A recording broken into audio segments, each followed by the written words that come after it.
Om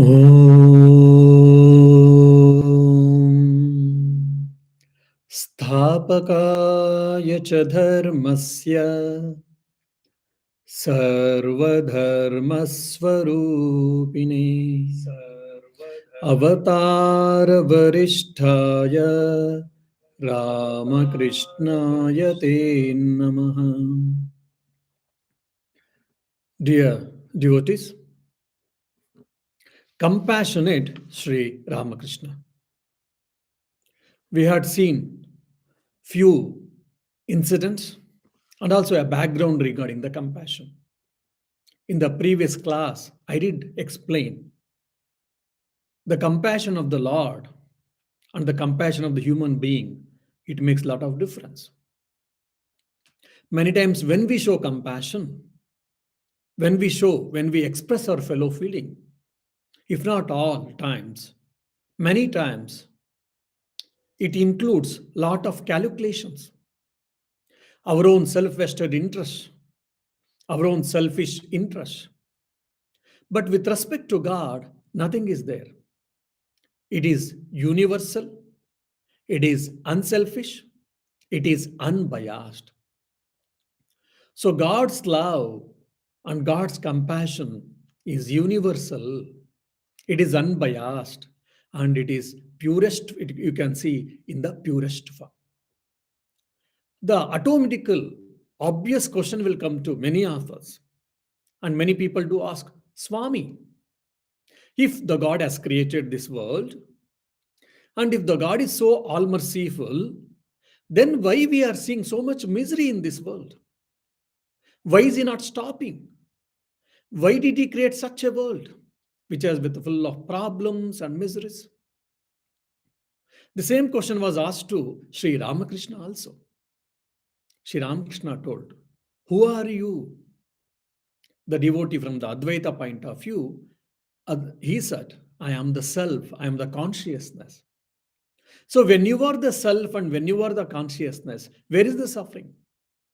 The suffering is for only a body and mind, not for you, isn't it? Then he kept quiet. Of course, this is a philosophical answer. Keeping this philosophical view, even logically, rationally, even if you think God is all merciful, God is all compassionate, God is ever good, no doubt. He didn't create the bad world. We have created ourselves. How? How to understand? God is not a dictator. If you see in the history of the world, who some of the people who ruled the countries, they were dictators. Whatever they said, everyone had to follow. By hook or crook, everyone had to follow. Otherwise, there was no other go for them. So similarly, though God is all powerful, he is not the dictator. He has created the world, he has created the human beings, and he has given freedom for us. He has put a boundary, no doubt. He has put a boundary and he has left for us to work. He has given intelligence, he has given mind, he has given intellect, he has given power to the beings, and he has given the freedom within a boundary, and he has allowed us to work. Now, using that freedom, making use of that freedom, what do we do? It depends on us actually. Say for an example, there's a beautiful sunlight. Now slowly we are reaching towards summer. So sunlight is increasing, daylight is increasing in Ireland, all we know that. So with the help of sunlight, at the evening, some children may be playing. Some may be listening to my lecture. Some are thinking how to earn the money. And some are writing an assignment or writing a project using the same sunlight, or someone doing a forgery. Someone is killing another, or someone is doing a forgery. Now, because someone did forgery by using the same sunlight, because of the sunlight, is the problem because of sunlight? Someone is studying a scripture. So because of that, light got a benefited? No. Light is impartial. It is the sun is giving the light for everyone, alike for the saint and sinner, for the good and bad person. But what we make out of it, how we use it, it depends on us. So the God created the wonderful world. The God created beings, and they asked us to enjoy, they asked us to be happy or be blissful or whatnot. But at the same time, because of bad tendencies, because of evil tendencies, because of our self vested interest, we are creating mistakes. We are creating evil. We are creating all the mishappenings, war and tragedies and whatnot. As a result, we are suffering, or the country is suffering, or the society is suffering, or whatnot. So we cannot say that God has created all these miseries. No, we are responsible for it. God didn't ask us to steal the money. God didn't ask us to do the burglaring. God didn't ask us to cheat someone or kill someone or do the war on another unnecessarily for no reason. It is all because of our own interest. So God is not the dictator. God has given enough freedom. Now, having said this, as a spiritual aspirant, I felt because I am not able to control my mind, I am not able to control my senses, I am not able to control my thinking properly always. I am not discriminateful always. If so, then what happens? Then what is the way out for me? So it is better to surrender at the feet of the Lord, surrender at the feet of the saints or the prophets or the incarnations, and seek their help, seek the divine intervention. Once it has happened, then one can take care of the life. One can be well protected. Just like when we are small, when we are walking, there is a chance of falling. But if I am holding the father's or mother's hand, to certain extent, yes. But sometime if my hand slips, then I may fall. But if father is holding or mother is holding me, they will take care that I will not fall. So similarly, when God is holding us, if we pray and if we allow them to hold, if allow God to hold us, then there is a less chance of falling. There is a minute chance of falling. There is a minute chance of doing any wrong things. So here comes the compassion. God is ready. The Lord is ready at all times to help us. But are we ready to accept, to receive that grace? So there are few fortunate people who made themselves fittest instrument to receive the divine grace. So when we study these people's life incidents, then we'll be able to understand how God is merciful, how God is all compassionate, and how can we also receive the divine grace. And with the help of divine grace, how can we go forward in our life in spite of the lacuna or in spite of the defects which is in our personality. For an example, Dr. Ramchandra Datta was there. He was the devotee of Sri Ramakrishna. Once he was complaining to his guru or to the Sri Ramakrishna, my Lord, I am not able to pursue my spiritual life all the time. I am not able to be steadfast in my spiritual practice. So what can I do? How can I handle this problem? Probably Sri Ramakrishna had enough answers for him, probably. Sri Ramakrishna said, okay, you give your responsibility to me. From today onwards, you need not to do anything. Dr. Ramchandra was taken aback. What a beautiful, chance for him. He not to do meditation, he not to do any prayers, he not to do practice any penance, nothing. Just then what should I do? See, this is a problem for most of us. Sometimes we feel we are tired of doing things. If someone comes our rescue, someone takes care, then we can be happy. We can be happy, we say. But at the same time, if someone is ready to take the responsibilities and make us free, then also we'll not be able to sustain, we'll not be able to bear it also. So probably Dr. Ramchandra also asked, then what should I do then? If you say that you don't need any spiritual practice, then what shall I do? Then Sri Ramakrishna laughed and said, keep on coming here, that's enough. Keep on visiting Dakshineshwar, that's enough. Dr. Ramchandra said, okay, that's fine. Then Sri Ramakrishna said, give back the mantra which I gave you, the sacred syllable. How to give it? Then Sri Ramakrishna tested him and he received that back, the mantra. From then onwards, Ramchandra Datta was never had to do any spiritual practice. Then, but what happened? He became one of the greatest devotee, a spiritually advanced person. See, now he made himself fit enough to receive the divine grace. That's why God was ever ready to show his compassion, love on him. And so all spiritual practices had to be halted, nothing else required. But now, afterwards, what happens, Dr. Ramchandra Datta himself said that. So then onwards, I was not able to do any wrong things, any menial things, any small things at all. Why? Because Sri Ramakrishna had taken my responsibility. He was guiding me at every step, at every second. So I was not able to move on my own will. If I want to do some bad thing, I was not able to. If I want to think something menial in very ordinary way or in very selfish, the most selfish way, I was not able to. Why? Because Sri Ramakrishna was not allowing me.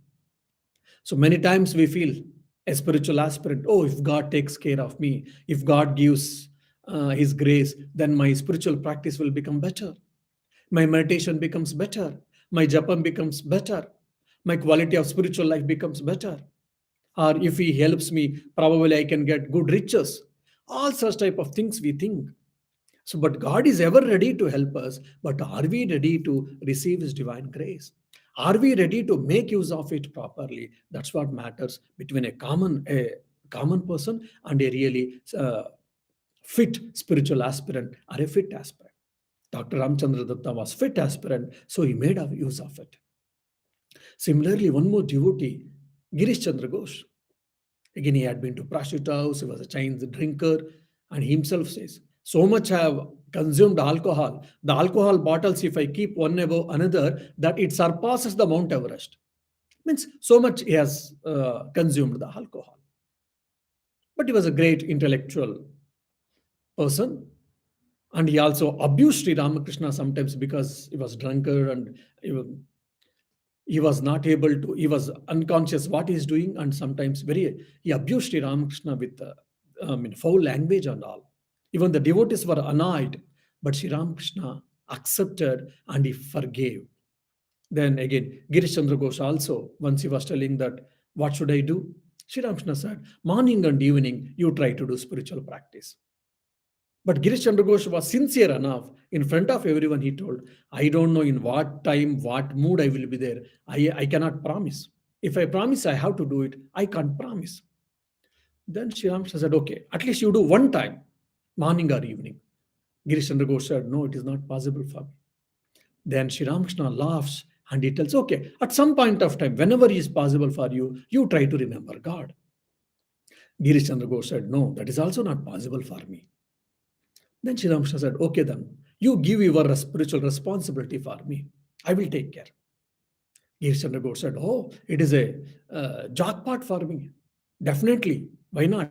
And he said, okay, from today onwards, I will give my responsibility to you. And Sri Ramakrishna asked, it is a last. Are you ready to give your responsibility? Girish Chandra Ghosh said, yes, of course. Then Sri Ramakrishna took his responsibility. Then Girish Chandra Ghosh also starts telling that afterwards. Afterwards, I understood how difficult it is. Why? Because anytime if any bad thought, wrong thought comes, immediately Sri Ramakrishna's image used to come in front of me. I used to feel ashamed of doing things and I was forced to leave all my bad habits. So this is how the Guru's grace or the Lord's grace comes. So even when we do some mistake, even our conscience say that, oh, you don't do this. It is, you are cheating, you are lying, or you are stealing. This is wrong. That's how God helps us to control ourselves, but we supersede it. We supersede our inner voice and we continue to do. But in his case, it was so strong, he was unable to supersede it. He had to bend down and slowly, whatever all the bad habits he had to forgo, and he became again one of the saintly person. So now God is there to help all of us, for just like saint and sinner alike. But are we ready? Are we ready to receive the divine grace? Holy Mother Sri Sharda Devi says, Sri Ramakrishna's grace, it is ever flowing continuously. But only we have to prepare ourselves to receive that grace. Who have been prepared themselves, who are fit enough, they are able to receive the divine grace, and they have become the better person, or they became self-realized, or they have become God realized, or whatnot. And similarly, you can see once in front of a mosque, a Muslim spiritual aspirant. He belongs to Muslim faith. He was praying, doing namaz, and he was singing songs, whatever in his religion songs are there. And he was profusely, bitterly crying, "Oh Lord, please appear in front of me, or let me see you, or let me experience you." He was bitterly crying. And he had a very, probably torn clothes, because probably he was poor, so he didn't have proper clothes even, but profusely, bitterly was crying with tears rolling down on his cheeks for God realization, or for experience of God, experience of Supreme Self. People were also feeling, oh, so much is crying, he has got devotion. Some people were feeling that he has lost his balance of the mind. People had their own reactions for him, towards him. One after some time, when Sri Ramakrishna was going on that way, and suddenly he asked him to stop this horse carriage. He got down and he went and he embraced this Muslim fakir. When a spiritual aspirant, that Muslim spiritual aspirant, when he saw Sri Ramakrishna, he started saying, Pari Aja, oh my dear lover, my dear loved, please come, please come, please come. So when Sri Ramakrishna went and he embraced him, hugged him, just he hugged him, and afterwards Sri Ramakrishna also didn't speak anything. That fellow also didn't speak anything. Sri Ramakrishna went, he hugged, and afterwards he went and he sat in the horse carriage and he asked the person to continue. And Sri Ramakrishna left, and this fellow also, for everyone's astonishment, he took the piece of cloth which he was using for prayer. He took it, he folded with so much joy, bliss. He went, he started walking. When someone asked what happened, then probably by his own face, people could understand that he had some experience of God, he had some experience of divine. See, he was sincere spiritual aspirant. Whether you belong to which religion doesn't matter, but God comes and he helps you, he gives, he answers your prayers. So that's what we can see in the life of this Muslim aspirant. And similarly, one Upendra was there. Now the question may come for all of you, Swamiji, you are all speaking about spiritual things only. Then what about materialistic things? So does God gives only spiritual things? Because I want some materialistic prosperity. Does God gives that? If you want that, yes. Is there any example? With respect to Sri Ramakrishna itself, we will explain. One Upendra, young chap, he wanted to become very wealthiest person. He wanted to earn more money. He wanted to become a good business person. He was struggling, no doubt. But somehow he knew that if I bring something and Sri Ramakrishna accept that my seva offering, then I will become a rich person. He knew, that's why many times whenever he came, he used to bring a packet of sweets and he used to ask, beg Sri Ramakrishna to take. Sri Ramakrishna know his intention.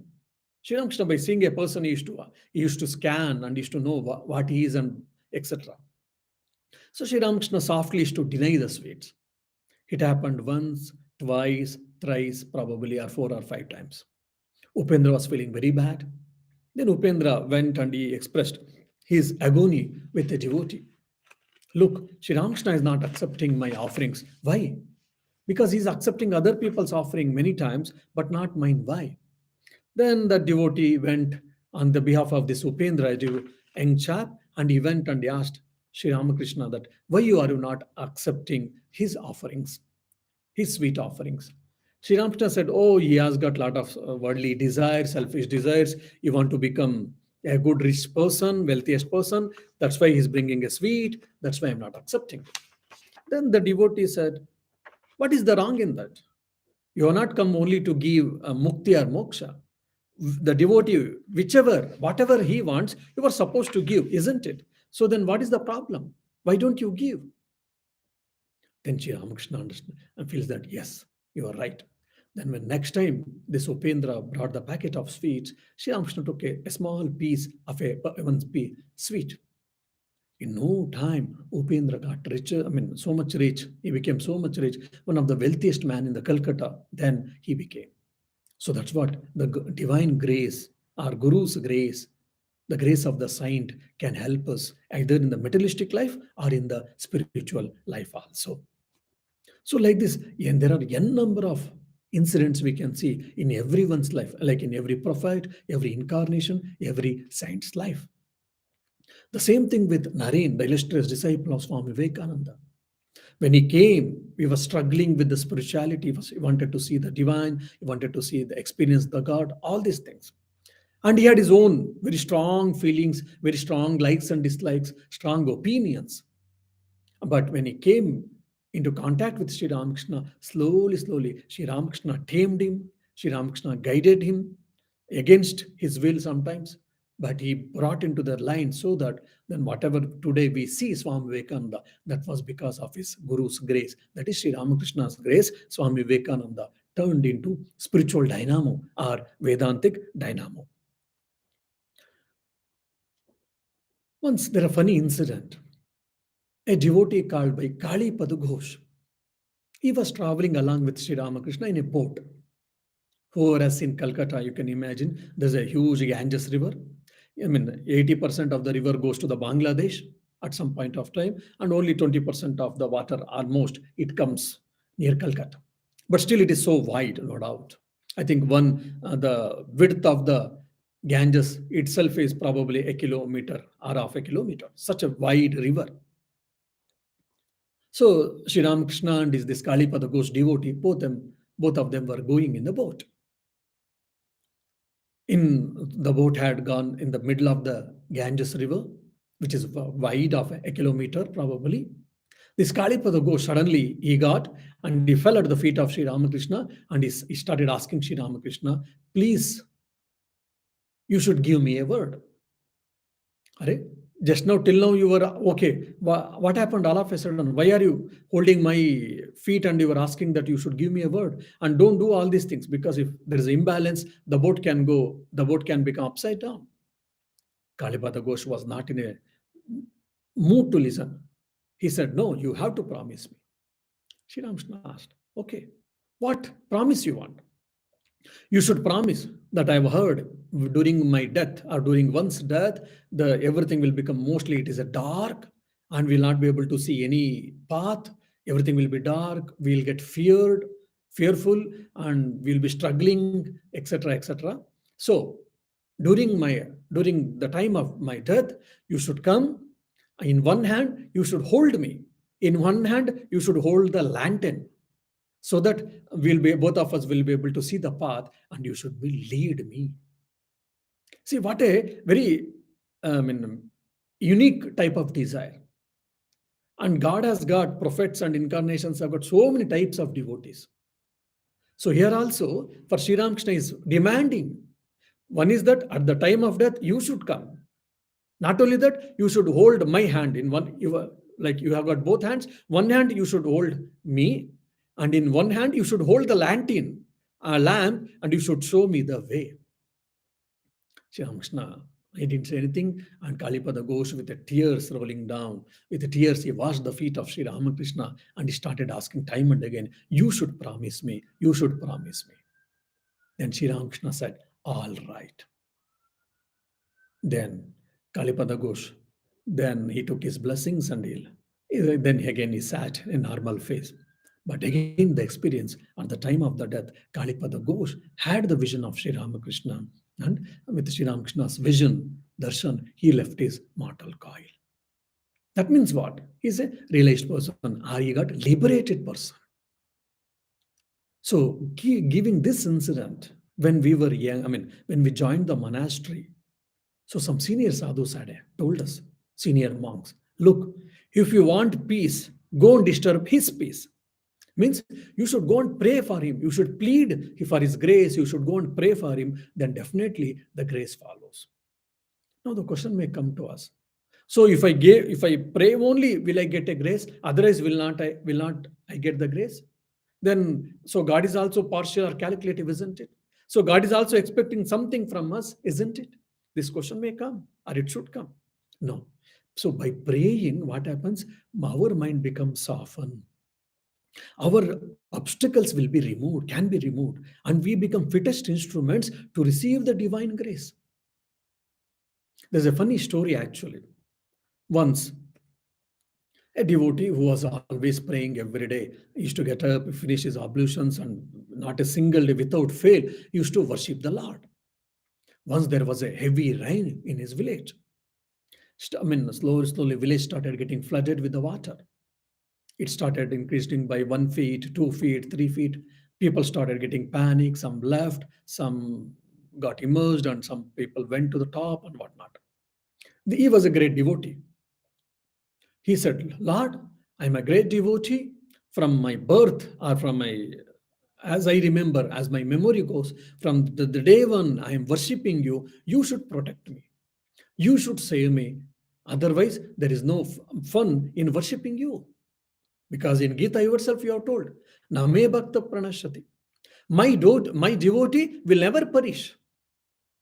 So you have told, if that is the true, if that is your words, then you should protect me. Saying that, he started praying to God, and depending on the God, he was there. Then he came outside of the house and he was waiting for the help. Slowly, water level is getting increased. It is getting increased 6-7 feet. 3, 5, 6, 7, 5, 6, 7 feet. It has been increased already. Slowly, it is coming near to the trunk portion of him. Half of his body has been already submerged in the water. Then someone comes with the boat and said, please come, otherwise you will die. Please come. We want to rescue you. He said, no, I will not come. Why? I want God. I'm expecting the God's arrival, so I will not come.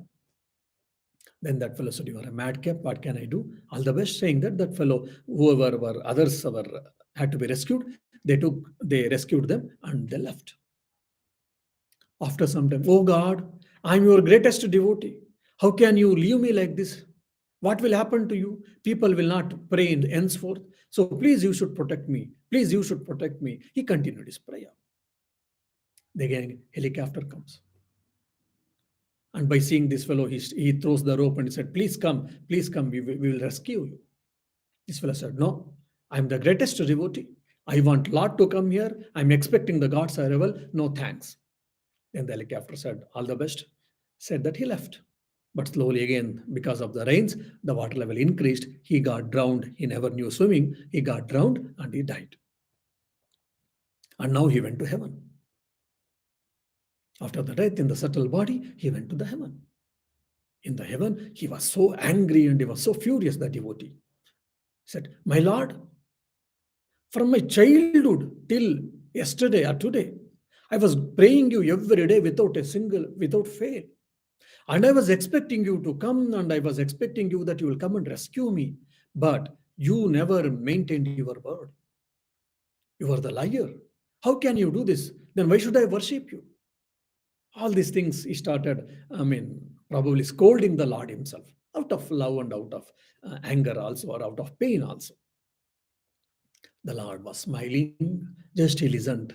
All his words, and he was out of anger, out of pain and agony, all these things. Then the Lord said, my dear, I tried twice you to rescue, but you didn't receive my help. Then already he was in pain because he has no more, he has left his mortal coil, he has died. He was already in pain or agony. It increased this. Oh God, you didn't, keep your words. Already you, broke your promise. And again you were lying. What is this? Being a God, how can you lie? Where did you come twice? Not even once you came. I was waiting for you time and again. You didn't come at all. Then God said, fool. First time I sent the boatman, I came in the form of a boatman to rescue you. But you said, I will not come. And second time I came in a disguised form, or I sent a person through helicopter. But still you said, no. What can I do? Then the devotee kept his hand and he said, "Oh Lord, sorry, please forgive me. When I prayed for you, I thought that you will come in that form. In the which form I am worshipping, in the same form you will come. I thought I didn't know that either you come in disguised form or you have sent that. Sorry, Lord," he says. So, like that, we don't know. God sends help for us from different angles. The whole nature is supporting us actually. There will be so much help we receive, we get either through some from an animal, from the bird, or from small children, or from the friends, or from the old age people. Monetary help maybe, or sometimes through advice, proper advice, or through some anecdotes and through jokes, we get some good messages by which putting into practice we can take care of ourselves. So God's grace comes in a different way actually, but sometimes, if not all times, we are not aware of it. Since we are not aware of it, or we don't make ourselves fittest instrument to receive the divine grace, we don't understand, and we keep on lamenting, we keep on crying, or we keep on, telling that, oh, God is not all merciful, all compassionate. If it's so, why this world is like this? How the poverty is there, problems are there, dangers are there. So God is all merciful. It is all difficult. Even the philosophy, the problem of sin is discussed. The problem of evil and the problem of sin is discussed to the larger extent. If God is all merciful, why there is a evil and why there is a sin? It is not because of the God. It is because of our own actions, because of our selfish desires. And Swami Shivanand Ji was the monastic disciple of Sri Ramakrishna. He says once, he records his experience. When he was young, when he used to come to Sri Ramakrishna, one day he got the infinite grace of Sri Ramakrishna on him. So what happened? He experienced that I am the self. Satchit Ananda, existence, consciousness, bliss absolute. It is a subject, it is never the object. So that's what I am the self. I'm not the body. I'm not the mind. I'm not the intellect. I'm not the emotions. I am not the physical body. I am not the subtle body. I am the self. I am the subject, pure awareness, pure consciousness. So that experience he got because of his Guru's grace. He says, because of Sri Ramakrishna's grace, that day I experienced that I am the self. I am the consciousness. I am not the body and mind. So, just a knowledge, I am not the body and mind, that knowledge itself can help us to a lot. It can act as a shock observer in our life at so many times. Imagine if a person has experienced that, then he will not care for anything in the world. Nothing can shake him. Even the fear of death, which is the greatest fear for all of us, for every being, for every living creature, even that also cannot, the fear of death is conquered, death also cannot shake. If death comes, they embrace, they hug with all uh, love or with all smiling. Because they know that the death comes only to the body, not to themselves, that is a self. So that experience he had because of Sri Ramakrishna's grace. And not only that, he says that because of Sri Ramakrishna's infinite grace, what happened? I raised myself from the Jiva Koti to the Ishvara Koti. Now, what is this Jiva Koti and what is this Ishvara Koti? Jiva Koti means we are like all ordinary mortals. We are all ordinary mortals. There are different type of creatures, different type of beings, human beings. Like some are Jiva Kotis, some are Ishvara Kotis. Ishvara Kotis are, they're eternally, they are free persons. They're not bound at all. And they have nothing to accomplish. They have nothing to achieve anything. And they have nothing to lose. They have nothing to gain. They have nothing to attain and they have nothing to leave away. They are self-realized souls, God-realized souls, and they're complete by themselves. So some souls or some such beings, they also take birth when God descends on the earth. Like when when came, Krishna came, and Ramakrishna came. So some beings, they descend on this earth to help his divine sport, his Leela Karya. So they are called Ishvara Kotis. Among Sri Ramakrishna's incarnation, if you who have studied Sri Ramakrishna's life in deep, you will understand that there were 5 Ishvara Kotis among the 16 monastic disciples. Whereas Swami Shivananji was not Ishvara Koti, he was Jiva Koti. But because of the grace of his Guru, or because of the grace of Sri Ramakrishna, he says that today I have raised myself from the Jiva Koti to the Ishvara Koti. See, this is what the grace of the God, grace of Almighty can have, lead us. So we should be only become fittest instruments to receive their grace, because the grace of the Lord is ever flowing. You want materialistic prosperity, you want worldly achievements, you want name and fame, you want power and position, you want self-realization or God realization or whatnot. Whatever you want, everything is possible. Everything you can get by the divine grace, no doubt. But only you should be fit enough, or I should be fit enough to receive their grace. That's what Swami Shivanji says. Because of my Guru's grace, or because of Sri Ramakrishna's Master's grace, I have been raised. Promotion, you can say. I've been promoted from Jiva Koti to the Ishvara Koti. Now, this is all very mystical or esoteric language, actually. Oh, he got promoted from Jiva Koti to Ishvara Koti. How it is, why it is, what does it mean? It is very difficult for us to commonly understand or to comprehend, actually, in a way. Only based on their utterances, based on their life experience, we can try to understand to certain extent. And again, the question may come. Swamiji, during Sri Ramakrishna's life, he has given so much grace on many people, no doubt. Does Sri Ramakrishna even today, is he there? He's not in the mortal coil, no doubt. But can he appear in front of us? Can he help us even today for us? Can you say that confirmly? If someone asks, we say yes. Why? Because there are n number of devotees, n number of monks and novices, they are experiencing the divine grace. They are experiencing the grace of Sri Ramakrishna even today in different forms, in different ways. I mean, jokingly, on the lighter side, I say, we have all come to spiritual life. We have all come to Sri Ramakrishna. We have all come to Vedanta. We have all come to this to try to lead the good life. That itself shows the grace of divine. Because of the divine grace, we have come, all of us. Otherwise, probably would have left somewhere back, and we would have struggled and would have suffered and would have gone in the wheel of samsara, that is, cycle of birth and death or hustle bustle of life. Because of infinite grace of Sri Ramakrishna or any prophet or the incarnation, we have come to the spiritual path. We have taken the spiritual path, either a householder or a monk, and we are trying to lead the spiritual path, and we are trying to reach the God, or we are trying to understand who am I. That trying itself, that spiritual pursuit, trying to attain this itself is a divine grace. Because of the divine grace only, we are trying to do all these things. You tell, Manushyanam sahasreshu kaschid yatati siddhaye yatatam api siddhanam kaschinmam vetti tatvata. 5,000 years before, Krishna himself told, among 1,000 people, one person will try to understand me.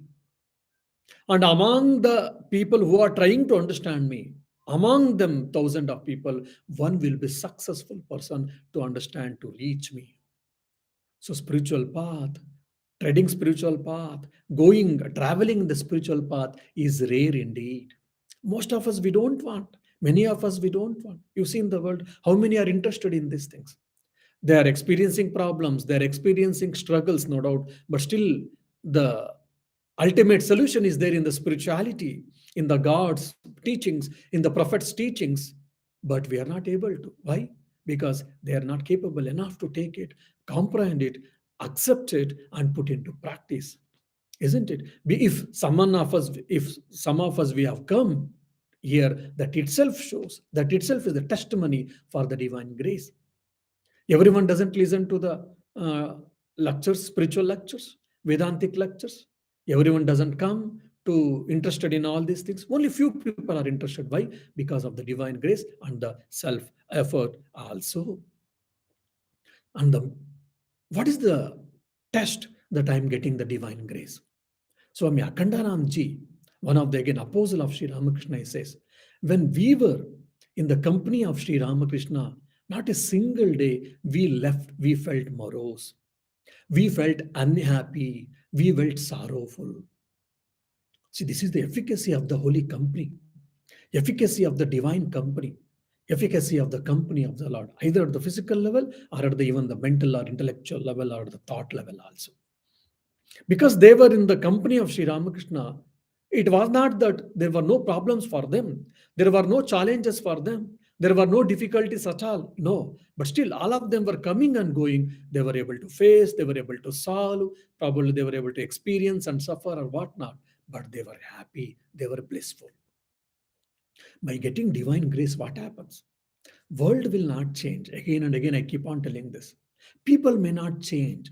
Situations may not change. Things may not change externally, but I will change. My perception will change. My reaction will change. My response will change. In spite of having the number of problems, a number of challenges, a number of adverse circumstances, I will be happy. I will be blissful. Why? That cannot touch me. That cannot taint me. That cannot shake me. So that is what strength of the power of the divine grace. If you are getting the grace of Sri Ramakrishna, who is the modern incarnation or the incarnation of this new age, or any incarnation or any prophet, what happens? You will become more and more blissful. You will become more and more happy. You will become more and more relaxed. So spiritual life means it is not always being morose or having a blank face crying. No. Life of happiness, life of blissful. Many times people think, oh, if you are spiritual, you should be very strong and you are very serious and you should keep very blank face. You should not laugh. You should not show any expressions. No. Spiritual life is with full of bliss, ananda jivana. So if you are getting more and more divine grace, what happens? You will become more and more happy. You will become more and more blissful. And the complaining nature will come down. Your mind gets calmed down, calmed.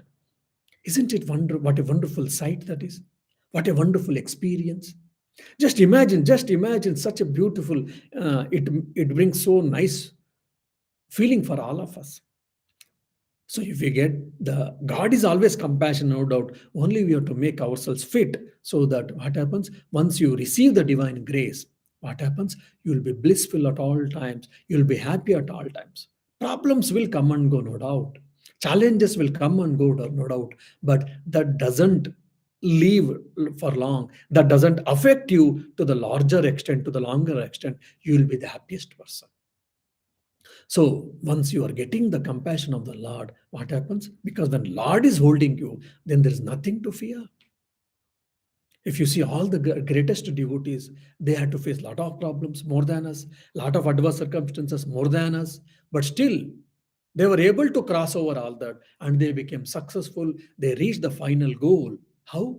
Because of the compassion of the Lord, compassion of the divine, compassion and the grace, the divine grace, or the compassion of the Guru or the Prophet.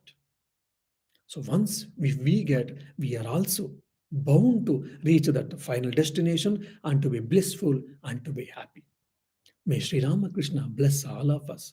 May Jesus Christ, Buddha, all the gods, all the prophets and incarnations, whomever we believe, or whomever you believe, let us pray for them so that let us become the fittest instruments in their hands so that we will be the fittest instrument to receive their grace, and we will let us live the happiest life, blissful life, peaceful life, and rightful life. Om Shanti Shanti Shanti. Harihi Om Tat Sat. Shri Ramakrishna Arpanamastu.